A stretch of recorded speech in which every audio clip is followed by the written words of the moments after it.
our dough, chaps. We've done our dough. Hello and welcome to a very delayed edition of Odds. This is actually episode 40, so it's a celebration episode.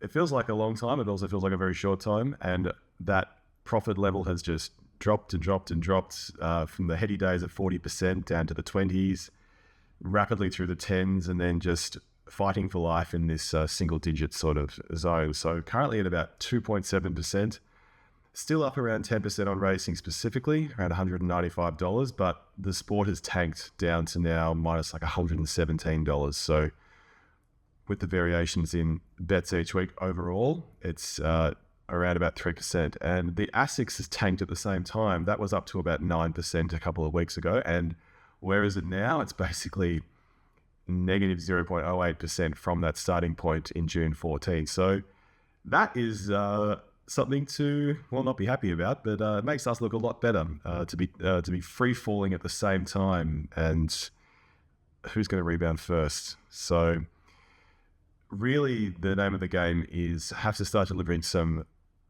good quinellas and trifectas. And in the AFL, thank goodness for the same game multi-promotion from Sportsbet, getting the bonus bets back. That will be a huge shot in the arm for the next few weeks, but have to start winning a few. So where to begin today? It's 2:09 p.m. Already the races have started. So I initially skipped races 1 to 3 at Melbourne and races 1 to 2 in Sydney, just to give us some time.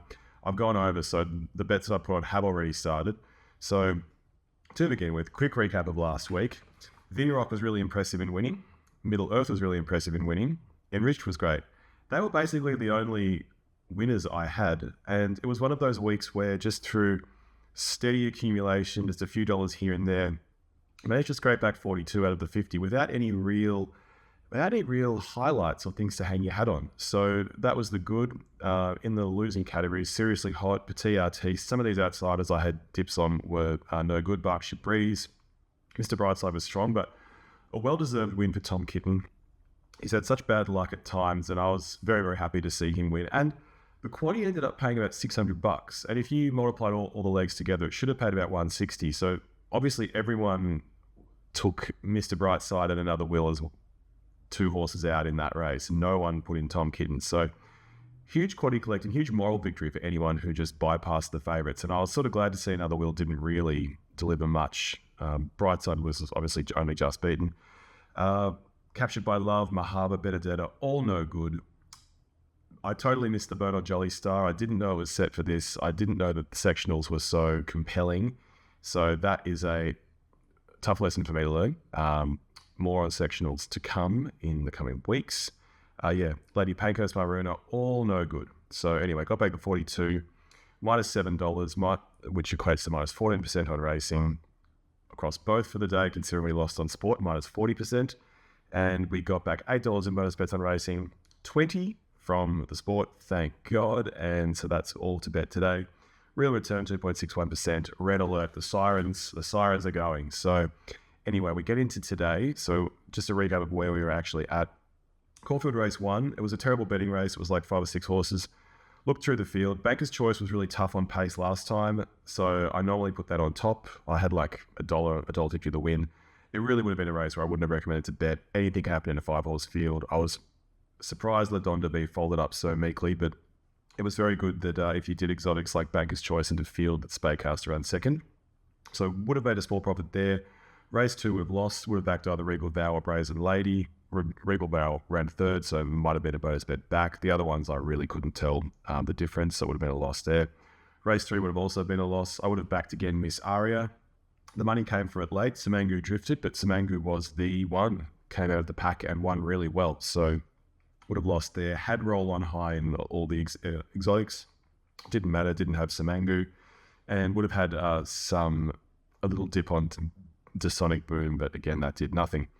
Race 4, that's where things turned around a little bit. So by this stage, I had started betting for the podcast officially in race 3, so it would have been losses in race 3. Race 4, I did like Tatsumaki, ex-English sprinter, resuming here. The form was good, leading, suits Caulfield, fairly well drawn, paying $5.50 that just seemed like a gift. The favourite documentary, I looked at the wins. They were nice country wins, but I thought it had danger written all over it. Like, I don't know why it was starting at 3, probably should have been at 6s or 7s. I just thought it might not measure up in a really good race. There were chances everywhere. Heart of Glass, Barbaric Lad, Excess in her stride. I really liked Better Link. It was a bit of a forgive run last night. Moonee Valley never got a clean run in the race. Ran second last today, so totally wrong. But would have had something there, but also would have had Each Way on Tatsumaki, and we got a small collect out at the Quinella. So then, now we're back into the live action. So 16 minutes till this next race, which won't be up by the time this posts, but race 6 will, the Peter Young Stakes. So anyway, race 5, Zorro's Flight was the beneficiary at its most recent win of an on-pace, maybe not biased, but just the way that the race was run. It had a pretty good lead. It could hold off Stormy Grove. Jury's out for me. I still want to see it deliver a bit more regularly. Athanatos is up to the right distance range. King's Coronation, the form's been patchy. The win that it had was in a very messy race. I don't know how... Need to see more, and needs to probably run the country a bit more than the city. But I will be very interested, very interested if that could do something today at 100 to 1. I think that's actually overs in a sort of a strange way. Athanatos beat Gold Rush Guru. The up to 1,600 metres suits it very well. Bit of Shush, number 6, great name. It's had one start for a very easy win, just blew them away, so loving that. Number 7, Manifest the Millie. I don't know why you would call a horse Manifest the Millie. It's 6 syllables, it makes no sense, and it's a great name for a novel. Perfect name for a book. But for a horse, no. The answer is no. Don't like that here on form either. Benadryl's down in grade. $6 good. $6 good. You could definitely go with that. Perfect Picture, same sort of deal. It was fairly well beaten last time, but the form's been good. It deserves to be $5. This race, I think either go for a bit of Shush or Benadryl. Benadryl's not really drawn well, so maybe go for a bit of Shush. And then a Quinella or Trifecta, just for these ones in the market. Number 2, Athanatos, 6 bit of Shush, 8 Benadryl, 10 Picture Perfect. Won't pay a lot. I'd rather still do it and get something back. Could do the Trifecta by the same token. And then each way a bit of Shush. And each way on Jill. That's where we are, race 5, yeah. I'm going to go for the Quinella. I'll leave the Trifecta. So, Peter Young Stakes, race 6, small field. Bois d'Argent, I'd be very surprised if they got anywhere near them. The rest, I feel like the market's a bit skewed. Like Zardozi has had 2 runs back and is really building up to something. I just don't want to take it over 1,800 metres. I'd be much more comfortable at 2,400. So I don't know if it's a natural Caulfield horse. I seem to remember it Ramwell and City when it had the whole straight to sort of plug away. Especially 220. Like, I mean, it surprises me that Pride of Jenny's not the favourite. I know that it's, I think the first up record's poor. Caulfield record's a bit suspect, but I mean, it's such a good horse. Looking at this field, it should just blow them away, but people are a bit skeptical, I guess, first up. Plenty of Ammo was pretty bad last time. I was quite surprised. It sort of fell out of that race, wilted away. I'm willing to forgive. I think it'll improve here. It has won at Caulfield before, 1 start for 1 win. And then K Tempesta, it's had 3 trials, culminating in the latest in a 4-length win. Last prep, it was good at the beginning and then sort of tailed off as it rose through the grades into the Group 1, into the really heavy stuff.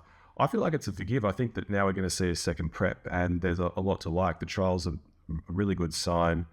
I'd be going each way Quay Tempesta at that $7.50. I'll also be doing bonus bets on Plenty of Ammo because we have got that $20 that we can split up. So, and then Future History should be around the mark. That's got a good second up record. So I'm going to go each way on those 2. Quay Tempesta, Plenty of Ammo. And then I'll do a boxed exact at 3, 4, and 5. Those 2 plus Pride of Jenny. I just think that it's between them. And if Zardozi comes somewhere, it's not necessarily going to pay a lot. So I'll just stick with those. Race 7, the Cylinder Vobis Gold Dash. I rewatched the Band of Brothers race from last time where it ran 4th. Midwest was out in front for quite a while, and it seemed like it was an on-pace day. So Band of Brothers wasn't actually that far away. It got pipped for the placings, but even though it's got 60 kilos here, I'm going to back up with it because I liked it last time, and I think this is a much weaker field. There's not that much natural speed. Peridot Star should be the one that goes forward from barrier 3. Winner's Edge was good last time. Just beat Luna Cat, but they streeted third. So, I mean, that's a good horse. It deserves to be $3.60. She's got pizzazz as $3.90. I'm surprised that didn't run better in the Midwest race, but it might have sort of been a bit too far back like Bandit Brothers. And then Matisse, it's a really good horse, and it just got way too far back last time. Made a lot of ground at the end, but it just wasn't the day for it. And I know it's the $3.40 favourite, but it's a horse that needs a lot to go right for it to win, even though it is a really high quality horse. So I'm not that keen at Caulfield for anything that's going to run on. Looking at the first few races, Roll on High did come from the back. Semangu wasn't a leader. Banker's Choice came from second. Tatsumaki led. I'm not seeing huge signs that it's all one-way traffic run on. So I like Matisse. I'll put it in all the Quinellas. I won't take it for the win just because I think a lot needs to go right. I'd love to see it win though and pick up a check. So for me, a fairly big each-way bet on Bandit Brothers, and then a Quinella for 1, Bandit Brothers 3. She's got pizzazz 4, Winner's Edge, and 9 Matisse. Again, they're all in the market. It's just more of a moral sort of thing. That's race 8. Sorry, that's race 7. Yeah, I'm just checking if there was anything else that I had going on. I'll do a trifecta as well with a straight out Bandit Brothers to win, and then 3, 4, 9, and 10 for second, and then 3, 4, 9, and 10 for third. Just to zero in that today might be the day for it. So that's race 7. Then we go to race 8, the Platinum Showdown. Is Thoroughbred Breeders' Victoria race day at Caulfield today. So this is a great betting race, lots and lots of chances. Chigui wasn't too bad behind Shining Smile last time. Ornos, good country form. Cloisters was really tough winning its last start at Bendigo. The whole straight, you would have thought it was going to get run down, but it just kept on fighting. That's a great sign for Caulfield. Barrier 4, it goes forward. Could be very, very tough to run down. So it's paying 15 on the tab. 18 last time I checked on Sportsbet. So that's a great value bet. Magor, at the run after that for Cloisters, they ran together. Magor just came from last and just rolled over the top like it was a joke. Like it had done no work and just Cloisters wasn't even there. So that bodes really well. Interesting what Magor will do from barrier 13. Probably has to go back. Probably has to try and do the same thing here and against a better field. It's not starting favourite, which is interesting. It's paying $4.60. Miss Celine's backing up after running in all the big races through the autumn. I'll leave it. It'll probably run better than I expect, but I just don't want to even think about it really, which is funny. We do these things where horses can often be even in form and we just in our minds think, okay, it's going to lose now. That it's been too lucky or it's been winning when it shouldn't have, and now that karma will get it. That can be a real trap, but in this case I'm going to roll with just thinking that it won't have the legs to go with them. Rohesia, its third was really good. It powered home down the straight. It's only had one run, and that was down the straight, so we haven't seen it round a bend. It was pretty solid into 850, just at about 1 o'clock. I think there's money for it. I think that's going to run a lot better than people expect. The wide barrier is a bit of a concern, but it will go back. And there will be a bit of speed in this race, so that's not too much of a negative. ETD, barrier 15, that's going to go forward. Nice maiden win, beat Pure Passion. That's over the odds at 19s. Kiliana's the favourite. That's had 1 start for 1 win at Bendigo, won pretty easily. So did Magor. That should be a good duel. Nostrabella, the 2 runs weren't too bad. Had some decent trials before that. Both races in listed grade. Lost by big margins, but you just don't know. Could have a lot of improvement in it. So that's currently paying $200.35 for the place. I've had $1 for the place. And then Himalayan, no race starts, but 3 trials, second, third, second. So that probably shouldn't be $71.14 for the place. So again, I've had the place on that as well. So looking at the bet sheet for this race, Cloisters, I'm going to use bonus bets for the win. I'll do cash for the place. Himalayan, as mentioned, bonus bet for the place. Nostrabella, bonus bet for the place. And Magor I'll do for the win on Sportsbet, and I'll use a money back token here. It's because it's after race 7, so use a money back token on Magor to get bonus bets back, and then I'll do a big Quinella for Cloisters, 5 Magor, 10 Rohesia, 12 ETD, 13 Kiliana, 14 Nostrabella, 15 Himalayan, and then a trifecta for Cloisters, Rohesia, and Kiliana to win into all those 7, into the same 7 with a bonus bet, and then an exacta. No, that's the next race. All good. That's race 8. Race 9. I'm tapering off here. I just feel like these horses like Nicolini, Vito, Regal Zeus, I find hard to predict. They tend to do well at Caulfield, not really anywhere else. Nicolini, Vito is just your classic solid performer, often wins as favourite in these sort of races. I'm just going to do a Quinella with Nicolini, Vito and Quickster to win. I think Quickster's over the odds, and then to the same plus Regal Zeus for second. It's not a race I like particularly, and race 10 I'm just going to skip because it was a big field and we've got other things to do. So that's Caulfield. Race 5 is 6 minutes away, so this won't be up in time. Apologies for that again for the lateness of this podcast, but we will be up by Peter Young Stakes time. Rosehill. Okay, so we've had 4 races down. Race 2, I was surprised that Lincoln Rocks went around 20-1. That ran third. Race 3, Skyhook blew them away. I wouldn't have had that at all. It led and then it just booted so clear. Nothing could chase it down.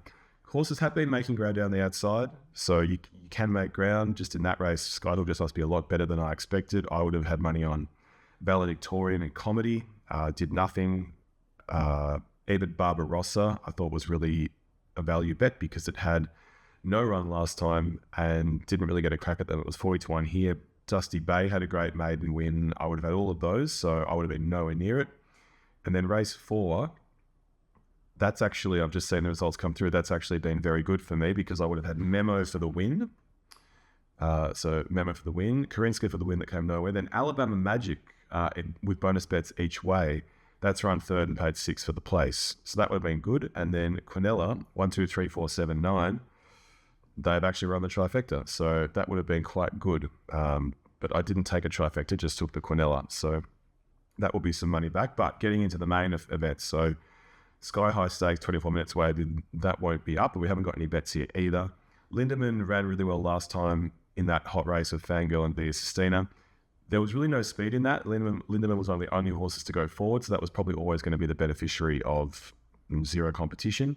Ran really well. It's a different deal running in a weaker race, but starting as the favourite where everyone's eyeballs are on you. So $1.80, it'll probably win, but I'm just going to steer clear. Arapaho, the 2 runs, the 5th and the 5th, haven't been by big margins.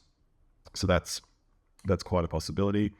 Circle of Fire, I don't like in any circumstances, unless it's like a really wet track in Sydney over 2,600 and a listed or Group 2 race where it might pop up, but not here. Land Legend, it surprises me that this is paying $8 because it's obviously a very high class horse and this is over 2,000, so it's sort of close to its strike range. I would say it's a better horse than Lindemann, but maybe there's something that I don't know going on here. And then our old friend Vobis, I mean, once a Flemington Melbourne Cup favourite, and here it is paying $6 in this Group 3 Sky High Stakes. And then Kinesiology, Chris Waller, Yard, paid $9.50. So that is a race that I would love to watch, but absolutely do not want to have any money in whatsoever. So race 5, done. Race 6. Wonder Boy made up a stack of ground last time at Flemington over the 1,400. Almost got to NZU2. Deserves a win soon, and I think it could be today. It's paying $5. Moving out, the form's good. Chris Waller, Yard again. Third behind Captured by Love in New Zealand, came from 10th. I like that it's come across. Powers of Opals out of form. Lazura, the form's been good in better races. Drops back in grade here from the Group 1, paying $3.60. Real Class. This is a really great replay to watch because it led at Ellerslie in the Sir Patrick Hogan Stakes and then sort of got collared at the top of the straight and then just fought its way to a win the whole time, like kicked away a second win. So clearly a really good horse they brought over here, paying $9.50. I don't know how that could be $9.50 when you've got DeClichy Boulevard as the $2.80 favourite. I didn't even look at this now that I think about it. When I was going through the form, I just thought, DeClichy will be about 9-1. So the fact that's $2.80 and then it's had 1 win out of 8 starts is pretty unbelievable, really. I just want to make a quick mention in detour. My favourite horse, Happy Fat Cat, it ran on Wednesday night at Happy Valley, and it was at 12:45, and I saw this with the Tab Black Bookers early in the day, and I forgot. I've been backing it for weeks, and Wednesday night I forgot, and then 12 minutes after the race had run, I realised, and I thought, oh no, it will have won. And it did. And Happy Fat Cat's had 44 race starts. This was its 8th win. There was an avalanche of money for a favourite in the race called King of Fighters, and that horse's track record was 7 wins for 4 placings. It had never won a race, and it was back into $1.85, and it didn't win. It did run a close second, Happy Fat Cat, but Hong Kong, I don't understand, but it's fantastic. You get great value.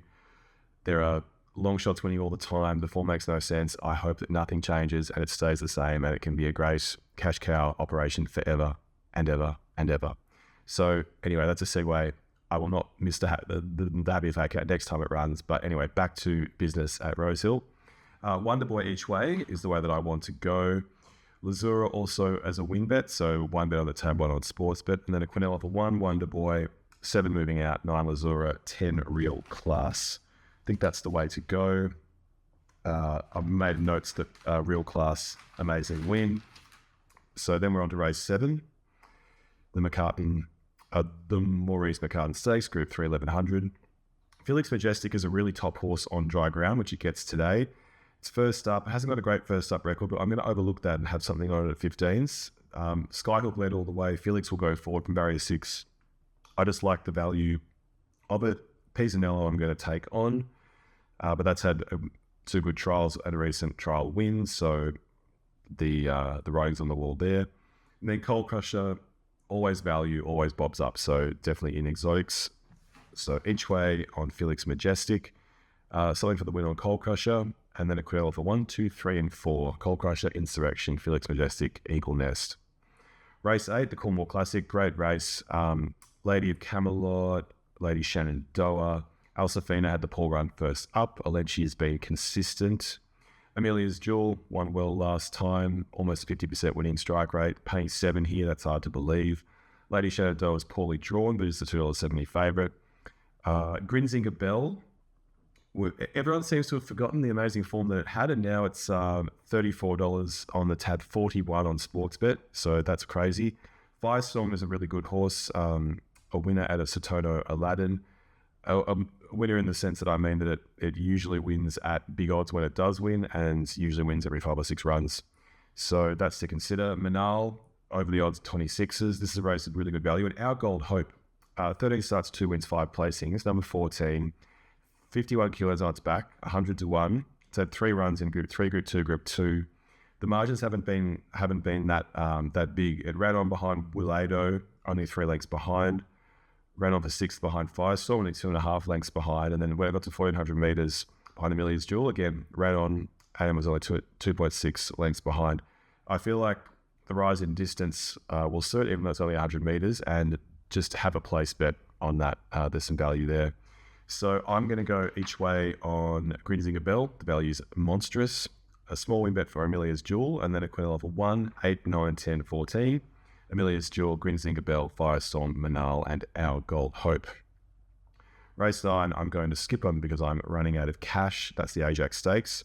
Race 10 is the same. There's good races in the Gold Coast today, starting a bit later. So I couldn't bet for all those races, but I'll start with race 5, the Military Rose. Party for Two's had 3 runs back from a spell.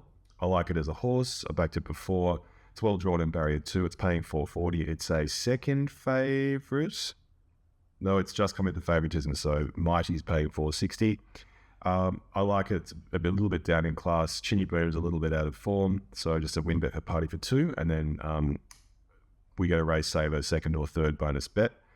Race 6, the 2-year-old Jewel. Very open field. Pink Vixen's up there. Cuddles for Kimmy was a really good win last time, paying 10. King of Geraldine is way over the odds at 126. The Creek, number 6, paying 17. You could pretty much make a case for anything for a lot of them. So I'm going to do Cuddles for Kimmy for the win. and then a Quinella for 3, 6, 7, 9, 10, 14. So pretty dubious. D Creek, King of Geraldine, Penrod, Colours for Kimmy, and Pink Vixen. And then we have the 3-year-old Jewel race 7, but again, run out of money by this time. So that is Flemington all covered. That is Rosehill all covered.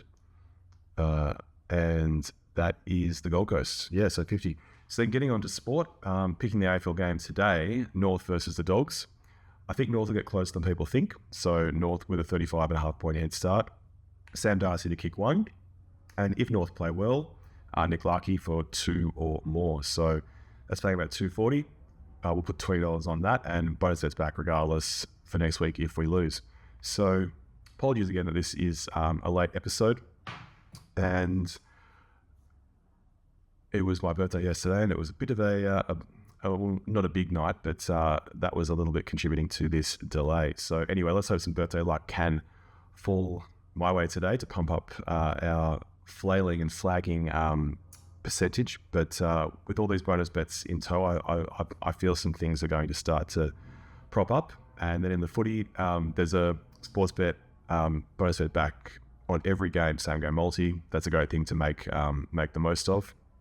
And there was something else. Yes, this week we've released our first deep dive episode, interview with senior hand Tal Lerner from the Nick Ryan stable. So if you haven't watched that already, that's uploaded and ready to go.